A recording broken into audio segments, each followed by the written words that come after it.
അങ്ങനെ കാത്തിരിപ്പിനൊടുവിൽ ബ്രൊമാൻസ് എന്ന ചിത്രത്തിൻ്റെ ആദ്യ റെസ്പോൺസൊക്കെ പുറത്തുവന്നിരിക്കുകയാണ്. അഡപ്റ്റേഷനാണ് ഇന്നൊരു വീഡിയോ ഭാഗത്ത്. വീഡിയോയിലേക്ക് മുൻപ് വീഡിയോ ലൈക്ക് ചെയ്യുക, ചാനൽ സബ്സ്ക്രൈബ് ചെയ്യാൻ വേണ്ടി ശ്രമിക്കുക.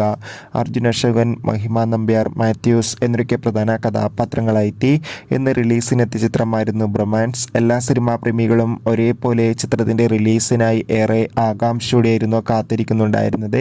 ഫൈനലി ചിത്രത്തിൻ്റെ ആദ്യ ഷോ ഇപ്പോഴിതാ കേരളത്തിലെ വിവിധ തിയേറ്ററുകളിൽ അവസാനിക്കുമ്പോൾ ചിത്രത്തിന് മികച്ചൊരു പോസിറ്റീവ് റെസ്പോൺസ് തന്നെയാണ് പുറത്തുകൊണ്ടിരിക്കുന്നത്. ചിത്രം കാണുന്ന സിനിമാ പ്രേമികളെല്ലാവരും ഒന്നടങ്കം പറയുകയാണ് ബ്രൊമാൻസ് എന്ന ചിത്രം മികച്ചൊരു കോമഡി സസ്പെൻസ് ചിത്രമാണെന്നും ചിത്രത്തിൽ അർജുൻ അശോകൻ്റെ മികച്ച അഭിനയം, മികച്ച കോമഡി രംഗങ്ങളൊക്കെ കാണാൻ വേണ്ടി സാധിക്കുന്നുണ്ടെന്നും എന്തായാലും ചിത്രത്തിൻ്റെ കൂടുതൽ റെസ്പോൺസിനായി കാത്തിരിക്കാം. ഈ വരുന്ന മാർച്ച് മാസം ഇനി അങ്ങോട്ട് ധാരാളം ചിത്രങ്ങൾ OTT റിലീസ് ചെയ്യാൻ പോവുകയാണ്. നമ്മുടെ ചാനൽ ഭാഗം പരിശോധിച്ചാൽ നിങ്ങൾക്ക് ആ വീഡിയോയ്ക്ക് കാണാൻ വേണ്ടി സാധിക്കും. അതൊക്കെ ഒന്ന് കാണുക. Bye bye.